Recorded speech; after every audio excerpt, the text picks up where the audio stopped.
2024 లేదా 25లో డిగ్రీ లేదా బీటెక్ చదివారా? సాఫ్ట్వేర్ జాబ్ కోసం ఎదురు చూస్తున్నారా? అయితే కోడ్ జ్ఞాన్ 100 డేస్ కోర్సులో చేరండి, జాబ్ సాధించండి. నమస్కారం ఉమా గారు. నమస్తే అమ్మా.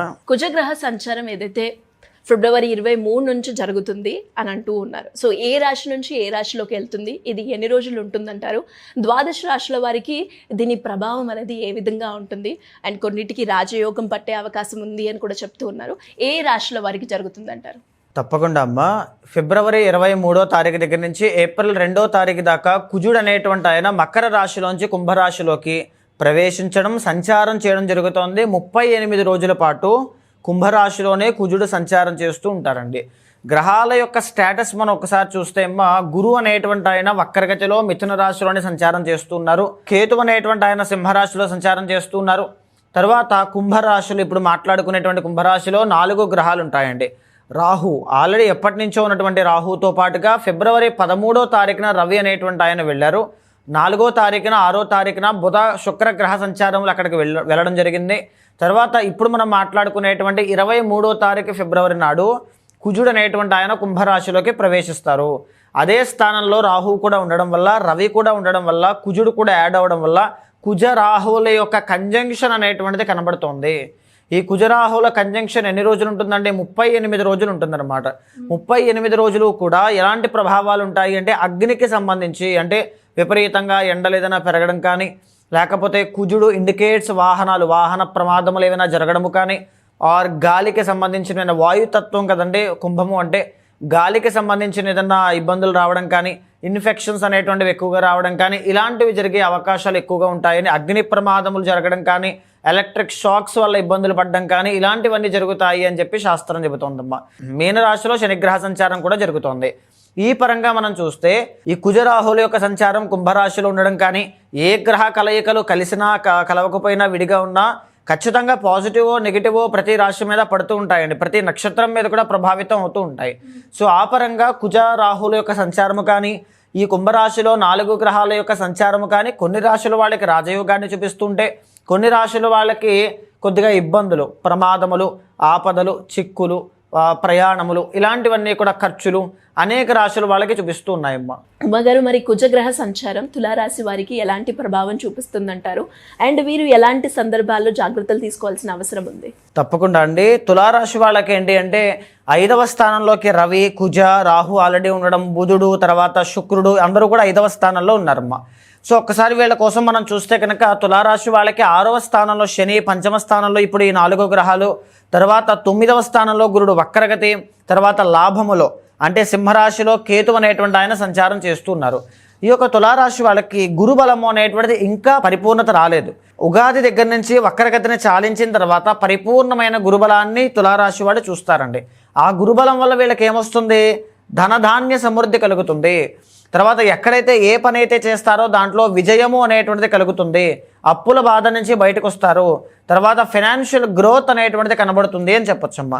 రెండోది ఏంటి అంటే, ఇప్పుడు మనం ఈ 5వ స్థానంలో ఉండేటువంటి గ్రహాలని అనలైజ్ చేస్తే కనుక, పంచమంలో రాహు ఉండే ప్రేమ విషయంలో కానీ, సంతానము విషయంలో కానీ ఇబ్బందులు అనేటువంటివి తులారాశి వాళ్ళకి ఇస్తూ ఉన్నారు.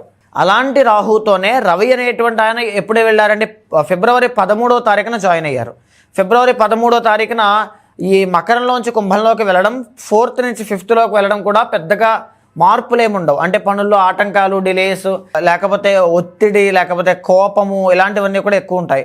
సేమ్ ఫలితాలు కుజుడు కూడా ఇస్తారండి ఇప్పుడు. అంటే ఎలా ఇస్తారంటే పనులన్నీ కూడా ఆగిపోవడం, అంటే అక్కడ దాకా వెళ్ళి ఆ చివరి మినిట్లో ఆ పని ఆగిపోవడం. ఎస్పెషల్లీ కుజుడు ఎవరండి తులారాశి వాళ్ళకి? 2nd lord, 2nd and 7th lord. మీనరాశి వాళ్ళకి, తులారాశి వాళ్ళకి కుజుడి యొక్క బలము చాలా అవసరము. ఎవరెవరికండి? మీనరాశి, తులారాశి. ధనము కావాలనుకుంటే, డబ్బు కావాలనుకుంటే. సో మేజర్లీ చెప్పాలి అంటే ఈ యొక్క మీనరాశికి లేదు, ఇప్పుడు తులారాశి కూడా లేదు. కాబట్టి తులారాశికి కుజుడు అనేటువంటి ఆయన బాలేని కారణం వల్ల ఏమవుతాయి? మనీ అనేటువంటిది ఇబ్బందులు అవుతాయి, ఫినాన్షియల్ స్ట్రగుల్స్ అనేటువంటివి వస్తాయి. పైగా గురుడు కూడా పెద్దగా సపోర్ట్ చేయట్లా, ఫినాన్షియల్ ట్రబుల్స్ వస్తాయి.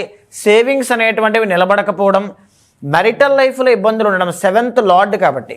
బిజినెస్ లైఫ్లో ఇబ్బందులు ఉండడం, ఈ 7th లార్డ్ అంటే పార్ట్నర్షిప్లో గొడవలు రావడం కానీ, అనుకున్న ఎక్స్పెక్టేషన్స్కి తగినట్టుగా బిజినెస్ ముందుకు వెళ్ళలేకపోవడం కానీ, ఇలాంటివి ఇస్తూ ఉంటారు. పంచమంలో కుజుడు, రవి, రాహు అండి. మూడు కూడా పాపగ్రహాలే. ఈ మూడు పాపగ్రహాలతో పరిపూర్ణమైనటువంటి శుభగ్రహమైనటువంటి శుక్రుడు ఉన్నారు. ఆ శుక్రుడు కూడా జన్మ అష్టమాధిపతి తులారాశి వాళ్ళకి. తర్వాత బుధుడు 9th and 12th లాడు పెద్దగా యోగదాయకమైనటువంటి స్థానంగా అయితే లేదు, కానీ స్పిరిచువాలిటీ వైపు బాగా వెళ్తారు. తులారాశి వాళ్ళు ఎవరైతే సంతానము కోసం ప్రయత్నం చేస్తూ ఉంటారో, మా కన్సీవ్ అయ్యామండి ఇలా అనుకుంటే, టు బీ ఫ్రాంక్ ఇప్పుడైతే కొద్దిగా ఇబ్బంది ఉంటుందండి. సంతానం విషయంలో జాగ్రత్త పడండి. పర్సనల్ చార్ట్ చూసుకుని తగిన రెమెడీస్ అనేటువంటివి ఆచరించండి.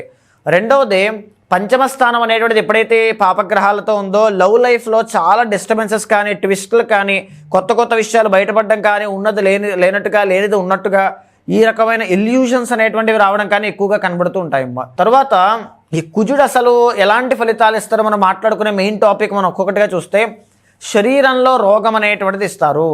సో అంటే ఏంటి అంటే ఏదో ఒక ఆరోగ్య సమస్య రావడం, దానికోసం ట్రీట్మెంట్లు అది ఇది అని చెప్పి బయట తిరగడం, ఇలాంటివి ఎక్కువగా కనబడతాయి. తర్వాత అకాల భోజనం, సమయానికి ఫుడ్ ఉండదు, సమయానికి నిద్ర ఉండదు, సమయానికి రెస్ట్ అనేటువంటిది ఉండదు.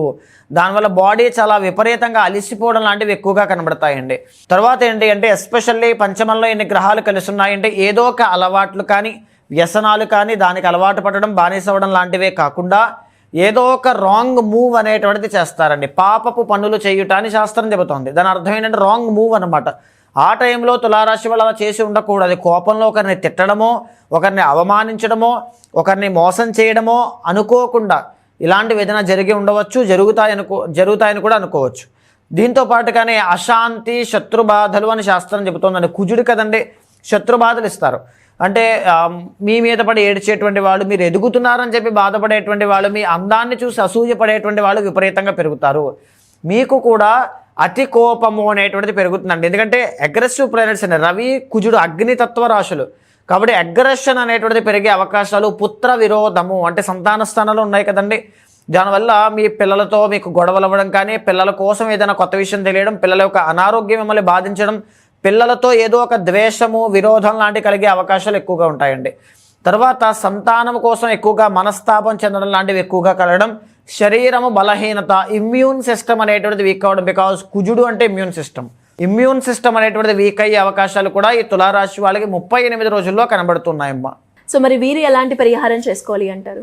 మేజర్లీ అంటే గురువు అనేటువంటి ఆయన పరీక్షలు అనుకూలించడం, షష్టంలో శని అనుకూలించడం, లాభంలో కేతు అనుకూలించడమే తప్ప పెద్దగా గ్రోత్ అయితే కాదండి. స్లోగా గ్రో అయితే అవుతోంది. బట్ ఇక్కడ ఉన్నటువంటి కలయిక ఎక్కడ ఎలాంటి ప్రాబ్లమ్ని క్రియేట్ చేస్తుంది, దీని ఇంబ్యాలెన్స్ అనేది ఎక్కడ వీళ్ళు లాస్ అవుతారనేది పర్సనల్ చార్ట్ కూడా ఉంటుంది. కాబట్టి ముఖ్యంగా నవగ్రహాల చుట్టూ ప్రదక్షిణ చేయండి, నవధాన్యాలు దానంగా ఇవ్వండి, శివ ఆరాధన చేయండి, మహాలక్ష్మీదేవికి సంబంధించిన కనకధార స్తోత్రాన్ని చదువుకోండి. సో ఉమ్మగారు మీరు అన్నట్టుగానే ఈ 12 రాశుల వారు ఏదైనా కూడా కుజగ్రహ సంచారం వల్ల ఇబ్బంది పడుతూ ఉంటే దానికి తగ్గట్టుగా పరిహారం చేసుకోవాలి అంటే ఏ విధంగా ఉంటుందంటారు? తప్పకుండా అమ్మ, ఒక్కొక్క రాశికి, ఒక్కొక్క నక్షత్రానికి, ఒక్కొక్క గ్రహానికి సంబంధించినటువంటి అదే దైవాలకి సంబంధించిన పరిహారాలు కొన్ని వేలు ఉన్నాయమ్మా.